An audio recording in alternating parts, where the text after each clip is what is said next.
Praise God. Praise God. God is good all the time and all the time. God is good. Praise God. Praise God.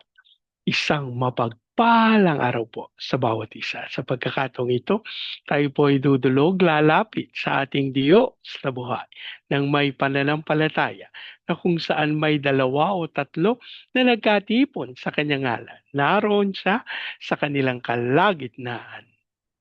Sa araw na ito, atin pong idudulog sa Panginoon ng bayan ng Kitaw-Tao sa probinsya ng Bukidnon. Ating hihilingin na maitatag ang altar ng ating manunubos sa bayan ng Kitaw-Tao.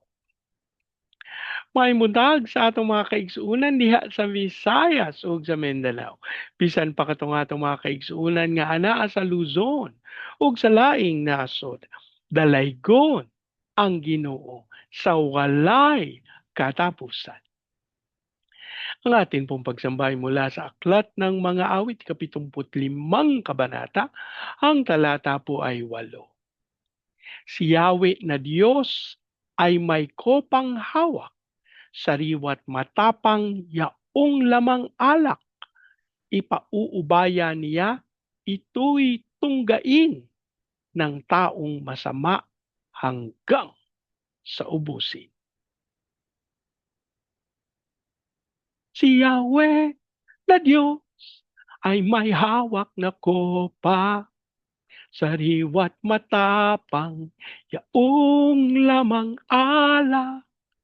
Si Yahweh na Diyos ay may kopang hawak, sariwat matapang, yaong lamang alak. Pauubaya niya, ito'y tunggain ng taong masama hanggang sa ubusin. Ama naming Diyos na makapangyarihan sa lahat, kami po'y nagpapasalamat sa pagkakataon na minsan pang makadulog at makalapit sa iyong banal na harapan. Ama, kami po'y nagpapakumbaba, humihingi ng tawad sa lahat naming pagkakasala at ang aming panalangin, ang banal na dugo ng aming Panginoong Yesus ang siyang maglinis, pumawi sa lahat naming karumihan. At sa oras na ito, idinudulog namin sa iyo ang bayan ng Kitaw-Tao sa probinsya ng Bukidnon. Ang aming panalangin, ang lahat ng altar at lahat ng kasunduan na ginawa sa mga ito nang hindi ayon sa pangalan ng aming manunubos ay mapawalang bisa sa pangalan ni Jesus. At ang aming hiling sa pangunguna ng inyong Santong Espiritu, maitatag ang altar ng aming Panginoong Heso Kristo sa bayan ng Kitaw-Tao. Maraming salamat po. Ang aming pag-asa at tinugon nyo, tinanggap namin ang aming panalangin sa pangalan ng aming Panginoong Yesus. Amen. Amen. Amen. Amen. Amen. Amen. Amen. Praise God. Praise God. Ang ating pong pagpupulay ay mula sa Aklat ng Genesis, 27 kabanata. Ang talata po ay 42 at 43. May nakapagsabi kay Rebecca tungkol sa balak ni Esau, kaya't ipinagbigay alam niya agad ito kay Jacob. Sinabi niya, "Anak, binabalak ng iyong kapatid na patayin ka upang makapaghiganti siya. Makinig ka sa akin, anak. Umalis ka kaagad. Pumunta ka sa Haran at doon ka muna tumira sa aking kapatid na si Laban. Ang Diyos po ang magpala ng kanyang buhay at makapangyarihang salita." Bahagi pong ito ng banal na kasulatan ay tumutukoy sa pagkakataon na nabatid na ng nanay ni Jacob at ni Esau na si Rebecca ang patungkol sa balak ni Esau na pagpatay sa kanyang nakababatang kapatid. Alam niyo po, Dun po sa bahagi ng banal na kasulatan na ating binasa, mukha pong si Esau lang yung nag-iisip sa kanyang sarili o nagpaplano. Pero alam niyo po, sa bahaging ito ng banal na kasulatan, may nakapagsabi kay Rebecca, imposible naman na si Esau ang magsasabi kay Rebecca na, "Nay, ito gusto kong gawin sa kapatid ko." Hindi naman po puwedeng gano'n, ano po? At sa bahaging ito ng banal na kasulatan, mababatid natin dahil nasabi yung balak ni Esau kay Rebecca, aba, ako po ang iniisip ko, kailan mo ba maipagbibigay alam itong mga ganitong klaseng bagay, hindi ba sa inuman? Ako mawalang galang na sa mga umiinom, 'di ba po? So, ang iniisip ko, nabatid dito ni Rebecca kasi isiniwalat ni Esau yung laman ng kanyang puso. Alam niyo po mga kapatid, kahit na anong tago natin, kahit na anong lihim natin, pero kapag dumating yung pagkakataon na ang kalooban ng Diyos ay maipabati dito, wala po tayong magagawa. Malalantad, malalaman. At ito po yung nangyari. Alam niyo po, sinabi yan ng banal na kasulatan, walang lihim na hindi mabubunyag. Maliwanag na maliwanag po kasi ang katotohanan, bakit ba inililihim? 'Di ba, hindi maganda ang nangyari, 'no po? Wala namang magandang inililihim, 'di ba po? Kapagka maganda yung pangyayari, aba, ibino-broadcast. Pero pagka hindi maganda, aba, inililihim. So, ito po ay nagbibigay ng kaunawaan sa atin, ng kaalaman. Huwag po tayong gumawa ng hindi mabuti. Ano po? Huwag tayong mag-isip ng hindi mabuti laban sa ating mga kapatid, laban sa ating mga mahal sa buhay. Tutal mahal naman natin sila, bakit tayo mag-iisip? Ano po? At alam niyo, yung katotohanan nito, kapag itinago at nalantad, ano po nangyari, 'no? Sabi ni Rebecca kay Jacob, "Anak, binabalak ng iyong kapatid na patayin ka upang makapaghiganti siya." Naging napakaliwanag nung dahilan, hindi itinago. So, ako po ang duda ko, aba, nasabi niya yung kanyang saloobin sa kadahilanang yung mga nakapaligid sa kanya, mga close, 'no? Mga malalapit talaga sa kanya at wala siyang takot, wala siyang pag-aalinlangan na sabihin yung kanyang nararamdaman. Pero katulad nga po ng nasabi ni Rebecca, ito ay paghihiganti. Mga kapatid, dapat nating maunawaan ang sabi ng banal na kasulatan, ang paghihiganti ay ang Diyos ang gagawa. Kung meron man pong nakagawa sa atin ng hindi mabuti, kung meron man pong nakasakit o tayo sa Bisaya pa na ego ang atong kinasingkas, ang atong kasing-kasing, nasaktan yung ating kalooban, ano po, dapat po nating maunawa na ang Diyos ang maghihiganti. Alam niyo po kapagka inangkin natin yung paghihiganti na tayo yung maghihiganti, aba, katulad po nito, ano sabi nung nanay niya, "Makinig ka sa akin anak, umalis ka agad, pumunta ka sa Haran." May plano agad si Rebecca 'no, "Dapat lumayo ka, doon ka muna tumira sa aking kapatid na si Laban." Ano ba sinasabi mo, Bernie? Wag naming ipaalam yung aming paghiganti kasi mauudlot, hindi namin maitutuloy. Hindi po.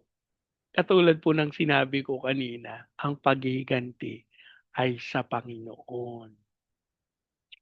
Hindi po para tayo ay gumawa ng ating mga sariling paraan. Lalo na kung tayo ay hindi sigurado kung tama ba o hindi yung ating mga nararamdaman. Mga kapatid, dapat nating maunawa, minsan personal na pala. Sarili lang natin yung dinaramdam natin. No? E kalooban ba ng Diyos na magiganti tayo? Sige nga, naisin nga natin, tingnan nga natin yung kaliwanagan ng salita ng Diyos. No? Doon ba tayo dinadala ng Panginoon sa paghihiganti? Mga kapatid, dapat nating maliwanagan yan.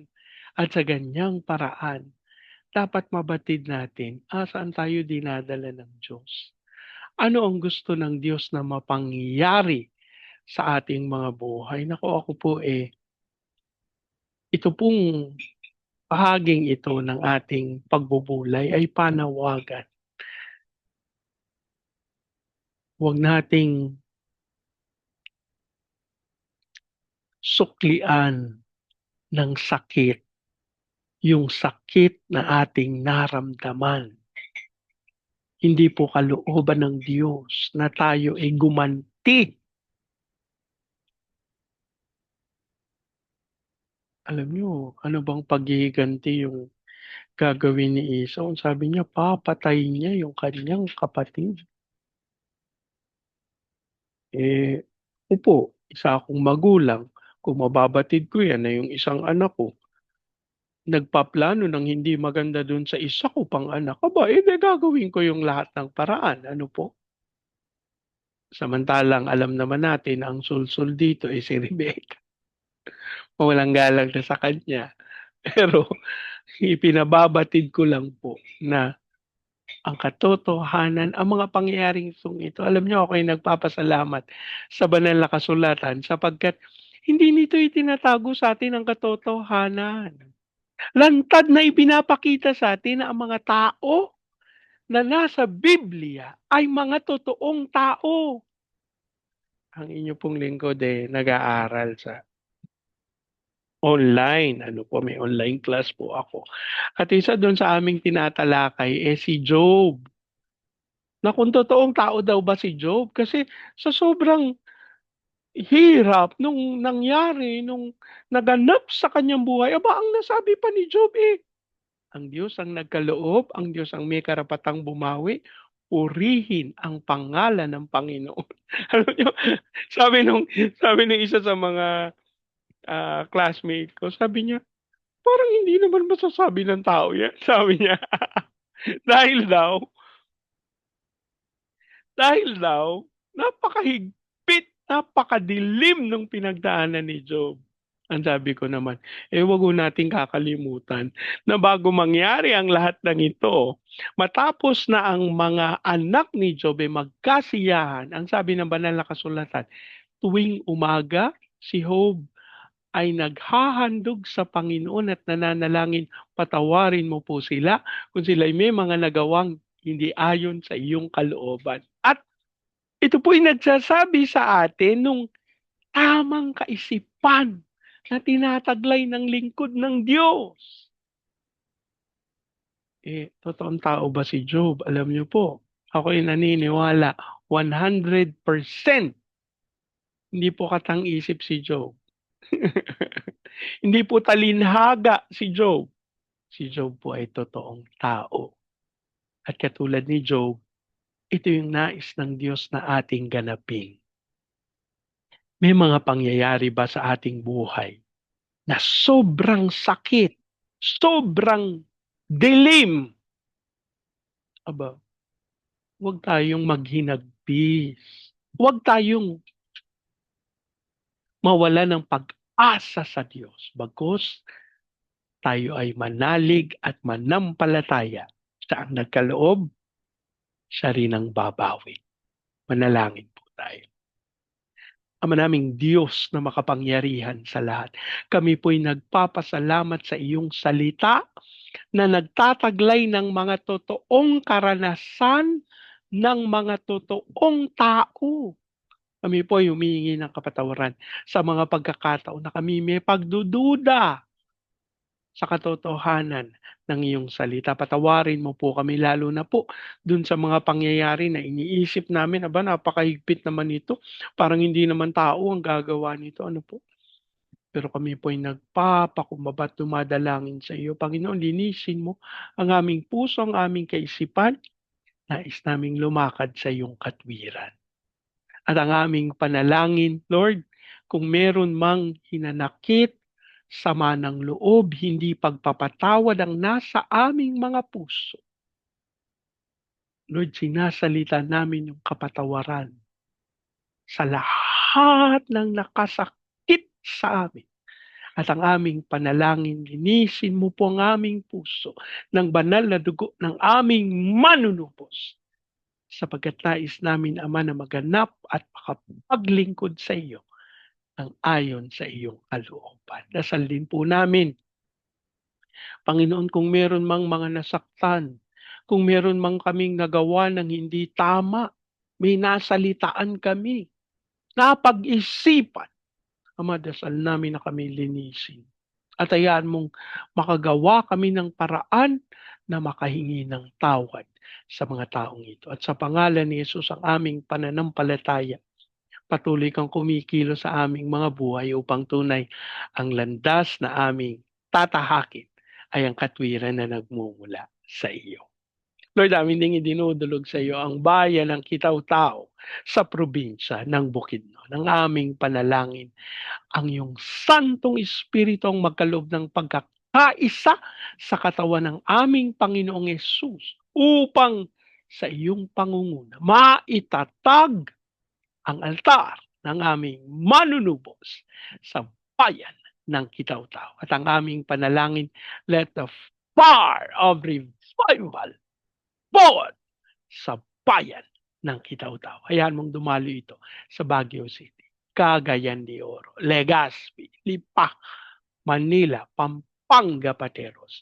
Kilusan mo po mga bayang ito. Ikaw ang magkaloob ng kaunlaran sa kanila at hayaan mong dumaloy sa buong Luzon, Visayas at Mindanao. Hayaan mong masunod namin yung tawag mo sa amin to be the launching pad of the gospel, to be a missionary sending country, and to be the America ways in the height of its glory.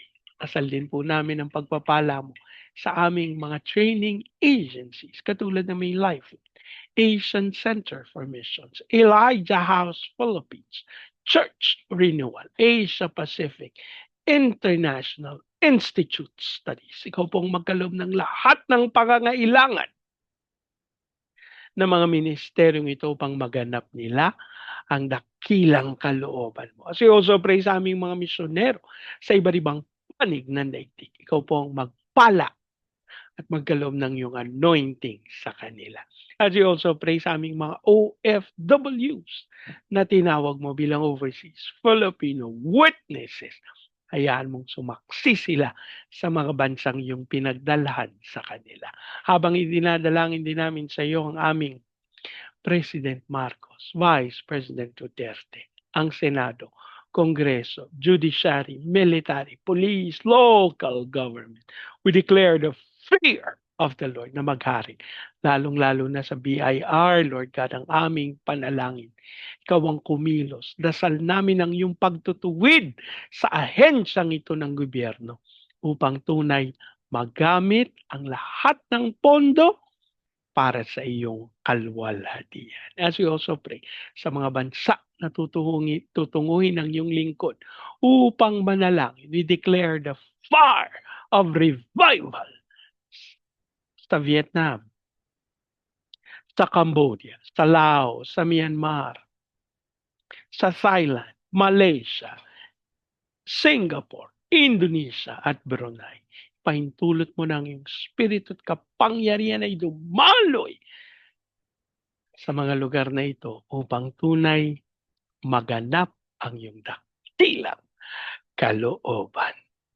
Maraming salamat po as we also claim your blessings of peace sa Israel at ang fire of revival sa US, South Korea, Brazil at Russia.